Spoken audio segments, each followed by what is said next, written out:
Vydajte sa s nami na fascinujúcu cestu životom jedného z najväčších dobrodruhov histórie. Móric Beňovský, cestovateľ, kráľ Madagaskaru a človek, ktorý prekonával hranice svojej doby. Objavte jeho úžasné príbehy so združením Mórica Beňovského. Milí priatelia, vítajte pri druhej časti nášho podcastu o Móricovi Beňovskom. So mnou je tu Vlado Dudlák, riaditeľ združenia Mórica Beňovského. Dobrý deň, prajem. Minule sme sa rozprávali o Móricovi, o tom, ako nás ovplyvnil a ako sme sa dostali k tomu, že vzniklo združenie Mórica Beňovského. A skončili sme vydavateľskou činnosťou, ktorú naše združenie robí. A jedným z takých projektov alebo behov na dlhé trate je tvorba komiksu. Ako to vzniklo, že budeme vytvárať komiks? Inšpirovalo ma, keď bola taká súťaž Najväčší Slovák, vyhral to Milan Rastislav Štefánik, podľa mňa celkom po zásluhe, asi oprsia pred Ľudovítom Štúrom. Nám bolo trošku ľúto, že ten Móric sa nedostal do prvej desiatky, ale ostal tesne v druhej. Nevadí, ale vtedy pár komiksov vyšlo o Štefánikovi a mňa to tak inšpirovalo, keďže Móric Beňovský, podobne ako Štefánik, tiež je to taký osud, že bol cestovateľ, bol diplomat, bol vojak, dokonca obidvaja boli francúzski generáli. Obidvaja zomreli tragicky tesne pred dovršením 40-ky svojej, dokonca ich rodisko není viac ako 14 kilometrov, Košariska pri Brezovej a Vrbové, takže mali veľmi veľa takých spoločných črt, aj keď každý z nich bol v inej etape, medzi nimi je myslím, že nejakých 134 rokov rozdiel medzi narodeniami. Vieš to veľmi presne. Viem to veľmi presne.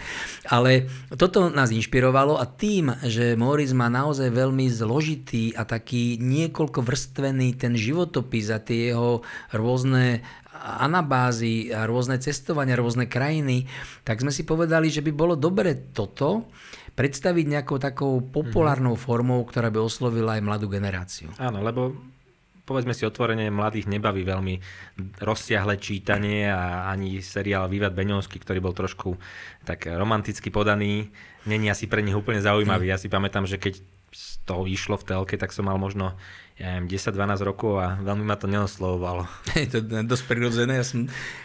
Keď vznikol ten seriál, ja som mal 11, ale tak pozerali sme to, lebo nebolo veľa čo iné pozerať.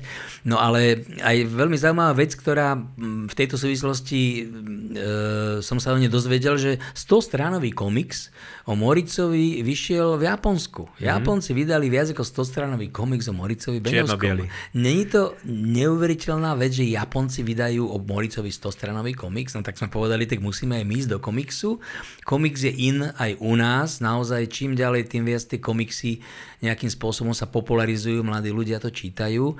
Tak sme si povedali, skúsime spraviť o Móricovi Beňovskom komiks. No komiks je veľmi zaujímavé dielo, lebo je to, povedzme, kus aj umenia výtvarného a toho textu tam nie je až tak veľa, ale je dôležitý. Tie komiksy, ktoré vychádzali, či už to bolo o Štefánikovi alebo rôznych iných osobnostiach, však nebol len jediný, vyšiel krásny komiks o Lasicovi a Satinskom a to je teda, čítal som ho, veľmi, veľmi príjemné dielo, verím, že ešte budú nejaké na túto tému. No a my sme nechceli vydať jednak knižku, chceli sme to mať komiksovo, ako brožované zošity a jednak sme si povedali, ten život Mórica Beňovského má toľko etáp a toľko proste od toho detstva cez rôzne cestovania, cez nejaké pôsobenia na rôznych miestach, či to bola Amerika, či to bola Európa, či to bol Paríž, či to bola rieka v Slovensku, alebo teda na Balkáne, v Chorvátsku, alebo to bola Beckovská Vieska, bola to Spišská Sobota, Madagaskar, takže Kamčatka, tam je toľko tých vecí, tak sme si povedali, že správame si štruktúru toho diela. Tak sme si sadli, dali sme hlavy dokopy s Jožkom Dermekom, s našim tiež kolegom zo združenia a spravili sme takú štruktúru 14 dielov, kde sme si povedali... 14 dielov, 14 názvov, hej, 14 dielov, 14 častí. Koncipujeme to tak, že v tej 13. časti, ktorá sa volá Kráľ sa vracia, tak tam žiaľ zahynie na tom Madagaskare po tom návrate. A tá 14. časť, ktorá už je o niečom, čo sa dialo bezprostredne po jeho smrti, ako ovplyvnil Beňovský svojim útekom z Kamčatky a svojou knihou, ďalšie, ako jeho manželka žila po jeho smrti, tak to už je 14. časť po Beňovského smrti a tá sa volá Moritz Beňovský žije. Áno, čiže písal sa vtedy rok, keď teda vznikla táto idea, že idem vydávať komiks? No toto vzniklo, alebo teda ten námet, náš projekt vlastne bol zahájený v roku 2018. A vtedy sme si vlastne povedali, že Moritzov život a príbeh je tak zaujímavý, že chceme ho vydať. Chceme ho vydávať postupne, lebo inak by to sme 10 rokov len kreslili a vyšlo by to, že 10 rokov, čiže chceme ho vidieť tak postupne vychádzať, aby sa s tým už ľudia mohli oboznamovať. A teda, že vymysleli sme, že musíme to teda skoncipovať do tých 14 častí. No my sme vlastne, áno, ten prvý diel sme krstili až v roku 2019, čiže zhruba asi po roku sme ho krstili a dokonca mňa sa pýtali takí ľudia, no, že čo to je za komiks, seriálový komiks, že raz za rok alebo raz za pol roka vyjde diel, však to by malo vychádzať každý týždeň napríklad, ale naozaj to komiks je dielo, je to veľké umenie, je to veľká prácnosť, lebo však naše komiksy majú štandardne 40 strán, je obálka, 36 vnútorných strán, na každej strane je 5 až niekedy až 10 obrázkov, keď to človek prenásobí 36, to je obrovsky veľa roboty. Áno. A dlho to trvá. Áno. A jak to teda vzniklo? Povedali sme si, alebo teda vznikla myšlienka, poďme vydávať komiks. Čo ako keby nasledovalo? Pozerali sme si nejaké inšpiračné, možno, že o tom Satinskom videli sme, že ako asi komiksová kniha vyzerá, ale nikto z nás není ani ilustrátor, ani textár, aj keď teda ty máš kapelu a spievaš a možno teda väčšinu tých textov asi si skladal aj sám. No, takže máš trošku. My sme do toho naozaj vklzli, takže komiks bola výborná myšlienka. Wow, ideme robiť komiks o Beňovskom. Štruktúra bola jasná, mali sme 14 častí. Ale správme prvú časť. Ja som o komikse ako o umení vedel veľmi málo. Ako dobre, tak prečítať si nejaký komiks je jedna vec, ale vytvoriť komiks alebo nájsť tým, ktorý ho vie vytvoriť, to vôbec nie je jednoduché. Ja som napríklad vedel, čo by malo byť v prvom dieli, ale nevedel som, ako to dať do tých bubliniek. Ako sa robí scenár. Proste ja som hľadal nejaké scenáre komiksové, hľadali sme výtvarníkov, našli sme do prvého dielu 2 výtvarníkov, veľmi skvelých. Prví naši výtvarníci boli Matúš Salontaj, víťaz nejakej komiksovej tvorby, mladý výtvarník z Kremnice. Druhý bol Martin Švarc.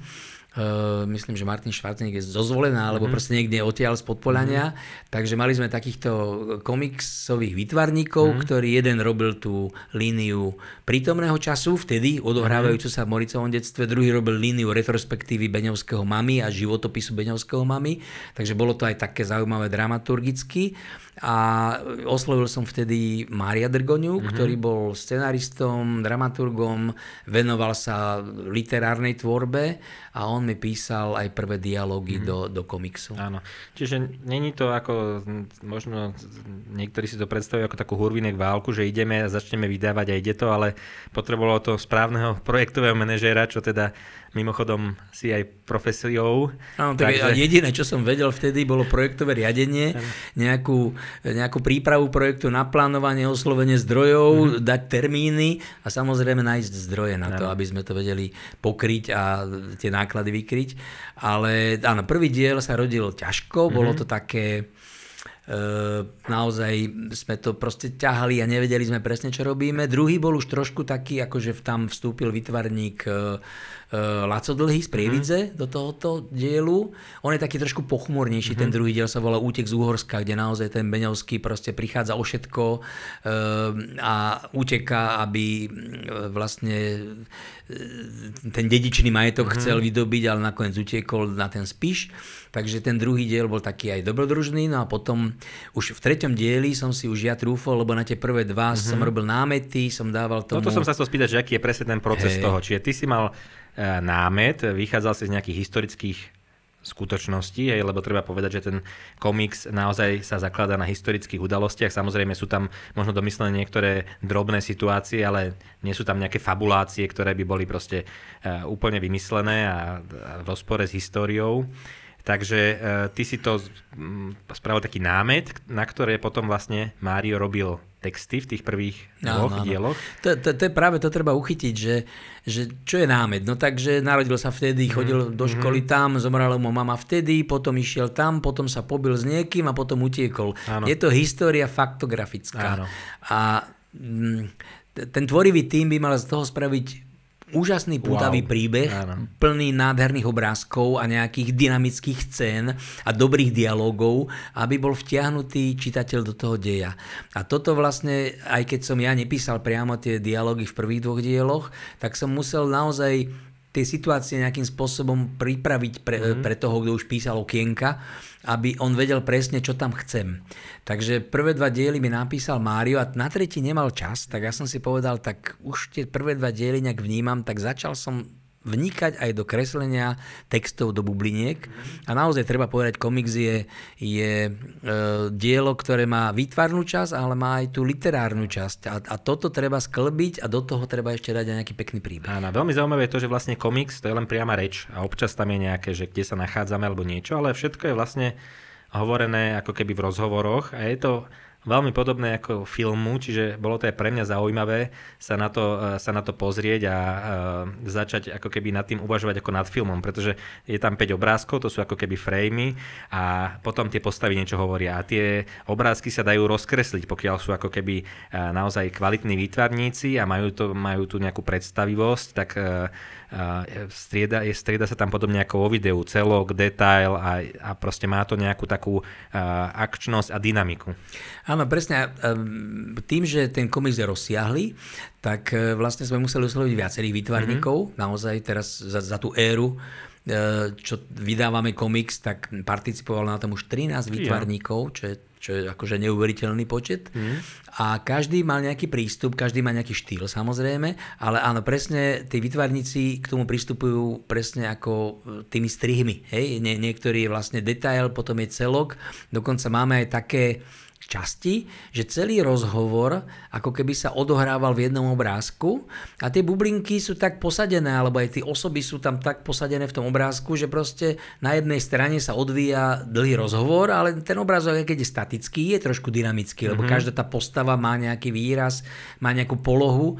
Takže je tam naozaj, máme niektoré obrázky, že jedna strana je jeden obrázok, máme obrázky aj, alebo jedna strana je 13 obrázkov. Áno. Takže je to naozaj dynamické dielo. A áno, to, že je viac výtvarníkov, možno, že má v tom štýle proste určité limity, alebo proste treba, aby sa zachovala autenticita jednotlivých postav, keď prechádzajú, ale na druhej strane je to veľmi pekné, že to dielo, každý ten diel má proste úplne iný imič, alebo čo, ale každopádne sledujeme ten životný príbeh Morica. Áno. A bolo treba to tak nejak ako keby spojiť, aby ten Moritz, tým, že sa aj mnohí výtvarníci na tom, alebo teda viacerí výtvarníci podielajú, aby bol rovnaký, rozpoznateľný, aby aj tie postavy približne korešpondovali a aby to bolo ako keby aj nejakým spôsobom učesané. A na to sa teda podujal Rado Rybovič, ktorý je komiksový guru, ako ho voláš. Áno, po nejakých pár dieloch, ktoré sme vydávali a stalo nás to veľa úsilia, hlavne toho tvorivého, o tom tvorivosti, o tej proste bude to dobre, ako by to mohlo byť ešte lepšie, čo spravíme, tak ma oslovil Rado Rybovič z Brezna. Teraz náš veľký a veľmi dobre s ním komunikujeme a je to náš partner, dokonca je člen už Združenia Morica Beňovského. Takže tiež to inšpirovalo. A on je náčenec pre komiksy, on je proste komiksový guru, expert, komiksy od 70. 80. rokoch sú v jeho know-how a dokonca on mal väzbu na tých starých komiksákov a potom ma oslovil, povedal, že je to úžasné, že vlastne ako keby tá komiksová tvorba na Slovensku po revolúcii už po tých 90. rokoch a po roku 2000 a keby úplne proste upadala, že všetko, čo sa vydáva komiksové, má nejaký pôvod v zahraničí alebo sú to nejaké preklady a zrazu zistil, že my máme pôvodný slovenský komiks, dokonca o hrdinovi slovenského pôvodu a vydávame to v takomto rozsiahlom vydaní a oslovil ma, že či by sa nemohol nejakým spôsobom zapojiť alebo nejak to korigovať a vlastne stal sa takým, sa to volá v modernom v modernej terminológii product owner. On vlastne robí postupne, ak kreslia sa jednotlivé strany, on to dáva do tej sadzby, dáva tomu nejaký jednotný dizajn, dáva tomu štruktúru tých strán. Takže ja si uvedomujem, že keby Rádo Rybovič nevstúpil do tohoto procesu nášho niekoľkoročného, tak ja neviem, kde by sme boli. Ale vďaka nemu sa zdá, že ideme dobrým smerom a že sme vlastne už v roku, kedy by sme už chceli vydať aj záverečnú časť. Áno. Píše sa január 2025 a my máme vydaných prvých 12 dielov z celkových zatiaľ 14. A treba povedať, že ak sa teda celé toto podarí dokončiť, tak pravdepodobne vznikne, alebo určite vznikne najrozsiahlejšie pôvodné komiksové dielo slovenské, na ktorom sa bude podieľať teda viacero výtvarníkov a je to teda pod hlavičkou Združenia Morica Beňovského. Ale čo je zaujímavé, Vlado, že niektoré tváre komiksu majú reálne tváre tu na svete. Ako keby, že vieme teda nájsť nejakú podobu medzi aj Malgašmi, ale aj Slovákmi, ktorí majú svoju tvár v komikse. Toto ako vzniklo? Áno, tak bol to nápad, nebol to môj nápad, ale my sme zháňali, ešte do Startlabu sme zháňali vlastne crowdfunding, čiže keď podporí 20 eur, 30 eur, tak keď podporí niekto, tak dostane komiks a tak ďalej. A dali sme tam takú prémiu, že ale kto by podporil, aby bolo jasné, jedno dielo komiksu, ktoré vydávame, tak nákladovo je 4 500. To naozaj nie je, preto to nemôžeme vydať naraz, ale proste vydávame to roky, ale snažíme sa, aby to bolo kvalitné. No a dali sme, že kto by bol ochotný dať 300 eur na podporu komiksu, tak bude zobrazený ako nejaká postava v komikse jeho tvár. Áno. Takže priateľa, dá sa to nájsť a dokonca tam je aj Král Severu za Kamisi. Áno. On nedal 300 eur, to je Malgaš žijúci na Madagaskare, ale je to zaujímavá paralela. Dali sme Kráľa Severu, nášho priateľa, ja ho poznám od roku 2010, on je lokálny sprievodca, keď sprevádzam, tak on mi pomáha na Madagaskare. A keďže je na severe a je naozaj jedna z postav, ktorá bola v Beňovského príbehu, je Kráľ Severu. On sa nevolal za Kamisi, ale tento za Kamisi som mu tam dal, že Kráľ Severu sa volá za Kamisi a je tam jeho tvár. Áno. Takže je tam personifikovaný konkrétny Malgaš, ktorý tam je. Je tam viac Malgašov, ale máme personifikované niektoré tváre, ktoré sú európske tváre, napríklad Afanázia, to je vlastne dcéra veliteľa Kamčatky, Nilova, ktorá bola vlastne takou spoločničkou Beňovského na tej anabáze kamčatskej, keďže ju hrala v seriáli významná naša slovenská herečka Božidara Truzonovová, tak sme personifikovali tvár, je tam tvár jej dcéry. Ale máme aj iné proste personifikované postavy, takže naozaj niektoré tváre, ktoré sú tam, tak sú zobrazené tváre konkrétnych ľudí, ktorí žijú medzi nami. Je tam napríklad, Maria Terezia má tvár priamej potomkyne Morica Beňovského, pani Estery Mlch, ktorá žije v Bostone a tak ďalej. Áno. A máme aj vymyslenú tvár, ale toto je tajomstvo, že vlastne toho strelca, ktorý Beňovského zabije. Áno, takže to bude v 13. dieli, už sa vlastne kreslí teraz. Áno, už sa kreslí. Ja som mu písal 13. diel a je to pekné pre mňa, lebo my tak s Máriom Dregoňom sa striedame na tom, kto čo napíše. Keď má čas, samozrejme, ja vnímam, on píše lepšie. Proste on má tento svoje literárne tepectvo má dané, ja som len taký laik, ale tie časti z Madagaskaru, či už to bola 9, sa volá Madagaskar, alebo 13, dielo sa volá Kráľ sa vracia, tak tam ten Beňovský ide cez nejaké lokality. A keďže tie lokality a ľudí v tých lokalitách aktuálne osobne poznáme, tak ja viem presne, čo tam mám napísať, na čo sa odvolať, akú zápletku tam vymyslieť, že nie je to úplná fabula. Lebo to, čo tam tí ľudia riešia, tak to tam naozaj sa rieši aj tam, lebo to poznáme z osobnej skúsenosti. Takže tam si trúfam písať aj dialógy a tie zápletky. Možno to sa ti aj najlepšie asi robila, možno táto časť Madagaskar, nie? Áno, veľmi dobre. Táto 13 sa mi veľmi dobre robila. A teraz pracujem ešte na 14, ktorá ešte nie je napísaná, ale s Máriom sa mám stretnúť.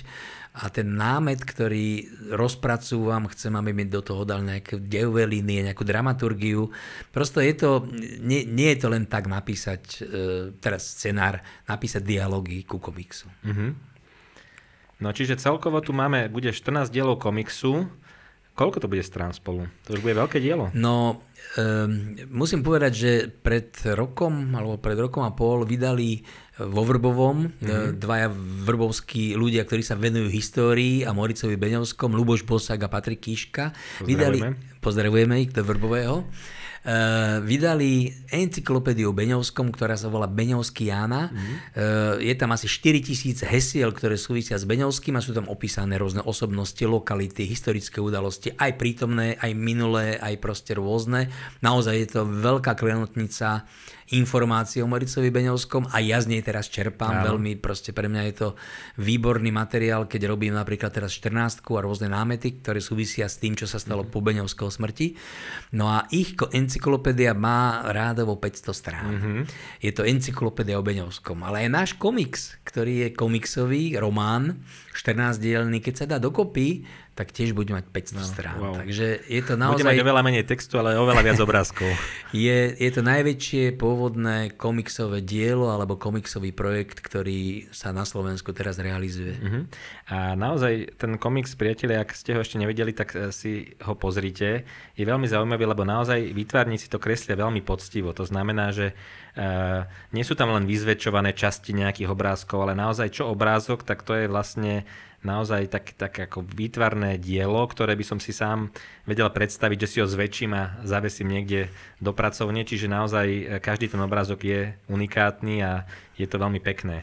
A ešte som sa chcel Vlado spýtať, že čo sa týka histórie, o Beňovskom vieme v združení toho pomerne veľa, ale vždycky je niečo, čo treba konzultovať, ako aby ten komiks bol naozaj historicky správne, alebo možno, teda samozrejme nie všetko vieme a chceme si niečo overiť, tak s kým tak najviac komunikuješ? Áno, tak sme v kontakte s historikmi, dokonca s historikmi, profesionálnymi historikmi, ktorí sa venujú období osvietenstva. Je to napríklad Patrik Kunec na Univerzite Mateja Bela, je to Dalibor Mikulík, to je riaditeľ hradu Stará Ľubovňa, tak on má expozíciu o Beňovskom, lebo Beňovský je najslavnejší väzeň hradu Stará Ľubovňa. Je to Ľuboš Bosak vo Vrbovom, Patrik Kíška, takže je to veľa zdrojov. Máme dokonca mladí ľudia, Pavol Kunca, ktorý bol bakalárom a robil vlastne bakalárskú prácu v Beňovskom, tak aj vlastne so mnou konzultoval tú prácu, ale aj mne priniesol určité informácie nové. Teraz je veľmi veľa tých informácií v tej Beňovskiáne.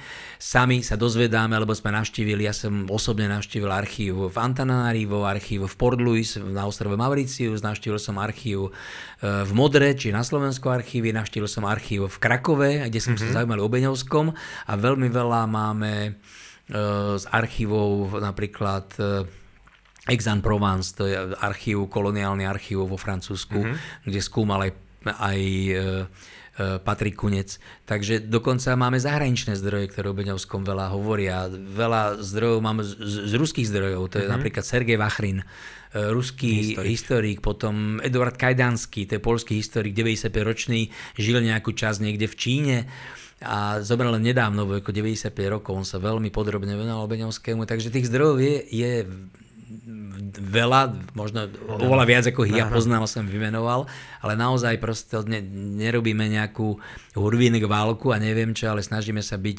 historicky precízni, aj keď samozrejme rozhovory, ako sa tam odohrávajú, tak tie už sú naša umelecká aplikácia. Každý diel komiksu má teda 36 strán a čo všetko sa v tom komikse nachádza, okrem deja? Hej. Áno, štandardizovali sme 36 strán plus obálka, aj keď prvý diel, ten vyšiel iba na 28, ako ten úvodný pilotný diel, ale okrem tých 36 strán a dialogov máme tam aj obsah toho dielu, máme tam nejaké poďakovanie, kto sa na tom podielal, ale čo je dôležité, každý diel komiksu má úvodník. A my sa snažíme oslovovať, najprv som mal pocit, že úvodník budem písať ja, ale to som hneď pochopil, že to nemá zmysel. A začali sme oslovovať rôznych historikov a osobností, ktoré by ten komiks mohli obohatiť. Ľudí, ktorí sa zaoberajú Beňovským a napríklad sa môžeme pochváliť, že v dieli 7 napísal nám úvodník spisovateľ historických románov Pikiš, ktorý vlastne ešte donedávna písal a vo veku 92 rokov zomrel vlastne len minulý rok. Takže s ním sme boli v kontakte a on nám napísal jeden úvodník ku komiksu.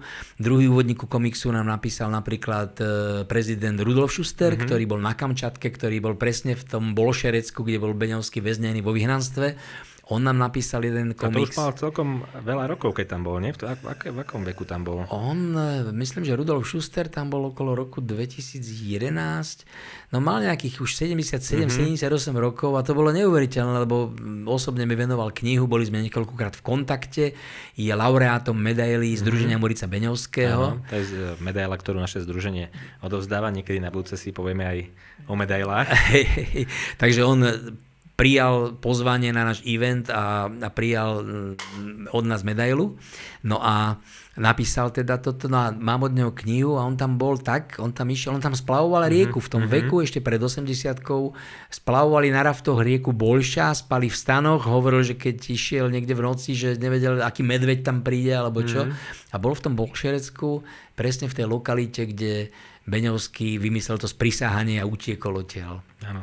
Takže tie osobnosti, ktoré nám píšu komiks, či už to historici, o ktorých som hovoril, s ktorými spolupracujeme, jeden úvodník napísal Jožko Dermek od nás, tiež historik vyštudovaný, a teraz oslovujeme na posledné 2 diely, keď sme si uvedomili, že sami chlapi nám písali tie úvodníky, 12 chlapov máme tam v 12 úvodníkoch, tak na 13. a 14. diel som si dovolil osloviť Božidaru Turzenovú, ktorá vlastne priamo točila a jej manžel bol vlastne postavou Morica Beňovského a naozaj Adamovičovci boli s tým Beňovským celý čas v kontakte. Aj doteraz udržujeme kontakty, takže jeden úvodník by mal napísať pani Božidara Turzenová a druhý úvodník by mal napísať pani Estera Mlch z Bostonu ako priama potomkyňa Morica Beňovského. Aj pani Božidara Turzonová je veľký fanúšik Morica Beňovského, častokrát sa s ňou v rámci združenia stretávame. Tak ona tým, že v tom roku 73, 4, 5, keď točili ešte Vývad Beňovský v tých 70 rokoch, tak ona vravela mi o tom, že počas točenia sa narodila neviem koľko, 17 detí. Jej sa narodila dcéra. Dcéra Lucia sa jej narodila v 70. tiež 3., 4. nejako a vlastne ona keď točila, tak vlastne musela mať pauzy, keď mala kojenie, tak oni vlastne robili ten cyklus tých točení podľa toho, ako ona potrebovala mať pauzu a ako mohla točiť, takže bolo to naozaj také neuveriteľné a tak ako pani Božidara mala dceru počas točenia, tak my zase keď sme robili premiéru v Pistoriho paláci nášho dokumentu Odkaz Morica Beňovského a bola pozvaná aj pani Božidara s dcérou Luciou, ktorá sa narodila počas točenia seriálu Vývad Beňovský, tak ona tam bola tiež v požehnanom stave so synom Maxom, ktorý sa potom narodil. Taká paralela. Objavujte úžasné príbehy Morica Beňovského v podcaste. Takže aj viaceré známe osobnosti buď nám píšu úvodník, alebo sú teda s nami v kontakte v rámci komiksu. Kde všade teda, ak si ľudia budú chcieť kúpiť tento komiks Moritz, kde sa dá kúpiť? Komiks sa dá kúpiť na našom e-shope, na našej stránke www.moritzbeňovsky.sk. Tam máme e-shop, kde tie komiksy ponúkame, kde vlastne kliknú si a príde im poštou komiks, doporučenie. Ale komiks dá sa kúpiť aj v kamenných predajniach. V prvom rade všetky diely komiksu sa dajú kúpiť na hrade Stará Ľubovňa. Tam proste pri tom vstupe. Stará Ľubovňa je našim permanentným odberateľom a veľmi dobrým partnerom pri šírení dobrého mena o Moricovi Beňovskom. Ale rovnako náš komiks sa dá kúpiť aj na Kozej ulici v Bratislave v Artfóre alebo v predajni Art Attack v Novej Cvernovke na Račianskej ulici. Takže snažíme sa ho nejakým spôsobom niekde distribuovať. Zatiaľ nemáme distribúciu v nejakom Martinuse alebo v nejakom Pantarej. Možno aj na to raz príde. Ale teraz rozmýšľame o výstave Moritz Beňovský, komiksová výstava, ktorá by trošku spropagovala komiks niekde v Bratislave alebo v nejakej galérii. Takže snažíme sa propagovať. No a vždy, keď vydáme komiks, tak máme veľký krst, lebo raz do roka robíme event Moritz Beňovský žije, sa to volá. Minulý rok sme robili Moritz Beňovský žije 2024 a krstili sme tam 2 komiksy naraz. Krstili sme tam aj 10. 11. číslo, aj dokonca za účasti autorov úvodníka a niektorých výtvarníkov. Takže to sú pre nás také pekné podujatia, keď oslavujeme niečo, čo je za nami ako pekná robota. Áno. A komiks Moritz sa dá vlastne požičať aj v viacerých knižniciach. Ja mám deti na Spojenej škole Svätej rodiny a vždycky nejakí moji kamaráti mi posielajú, aha, pozri sa, náš Samko si požičal akurát komiks Moritz, veľmi ho to baví, tak kamaráti mi posielajú, že ich deti si to požičiavajú, aj je tam o to záujem. Čiže som rád, že sa podarilo osloviť tú mladú generáciu naozaj od 7-8 rokov. Keď už tie deti vedia čítať, toho textu tam nie je veľa a je to pre nich zaujímavé. Veľa sa pýtajú sám, keď si listujem ten komiks s deťmi, tak proste viac sa o tom rozprávame, o každom tom obrázku a táto a tak, toto je na tom Madagaskare a toto, alebo teda aj v iných dieloch, ako to bolo v histórii, takže je to zaujímavé aj pre tú mladú generáciu, čo vlastne bolo aj našim cieľom osloviť mladého čitateľa. A ja by som chcel aj týmto, keď sa bavíme o tom komikse, som hovoril o tom, že ten komiks naozaj to je veľké náklady, lebo výtvarníkom sa platí veľa. To neznamená, že majú veľké peniaze, ale za tú robotu, čo sú, tak hodiny kreslenia treba to nejako refundovať.